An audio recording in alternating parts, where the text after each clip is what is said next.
আমার সাথে অন্যান্য লোকগুলো অন্যদিকে গেছে, আমি এদিকটায় আসছি কারণ হইতেছে এদিকে একটু নিরিবিলি নির্জন এরিয়া দেখা যাইতেছে আর অনেক বেশি বরফও দেখা যাইতেছে এদিকটায় লোক আসা যাওয়া একটু কম দেখতেছিলাম, এই জন্য আসতেছি।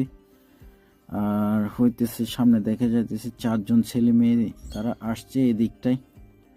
তারা কি করতেছে ওইটাও একটু দেখবো, তাদের সাথে কমিউনিকেশন করার চেষ্টা করব তারা কি পারপাসে আসছে, এখানে কি ভিজিটে না ফটোগ্রাফি করতে। যদিও বা তাদের কাছে আমি প্রফেশনাল ক্যামেরা দেখতে পাইতেছিলাম, 3 জন মেয়ে 1 জন ছেলে, তারা আসছে একটা গ্রুপে।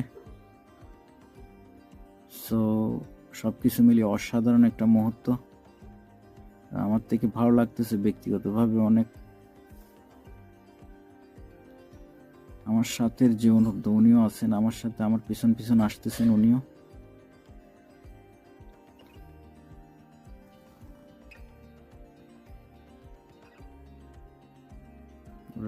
ক্যামেরাতে কি জানে একটা অ্যাডজাস্টমেন্ট করতেছে কোনো জায়গায় কোনো একটা ফটো ক্যাপচার করার জন্য।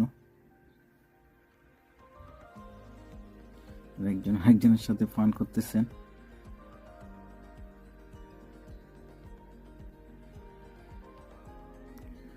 আর এটা হইতেছে আপনাদের এসবি,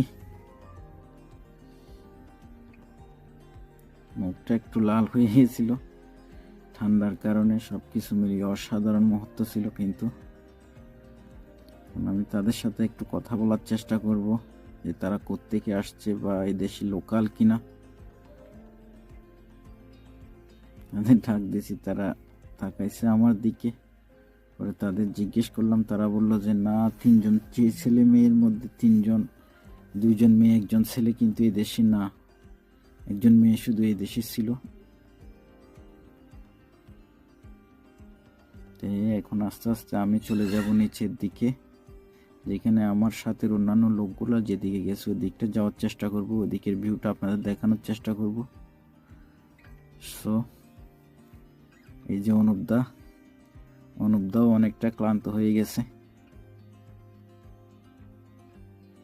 আর আমার হুড়িতে কফির পড়ছিল, এই জন্য কালো কালো হয়ে গেছে একটু।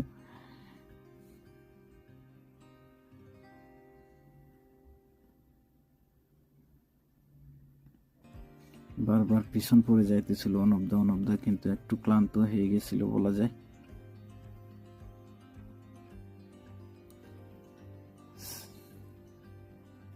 সো এই আশা প্রত্যাশা নিয়ে আজকের মতো এখানে ব্লগ শেষ করতেছি। ভালো থাকবেন, সুস্থ থাকবেন সবাই।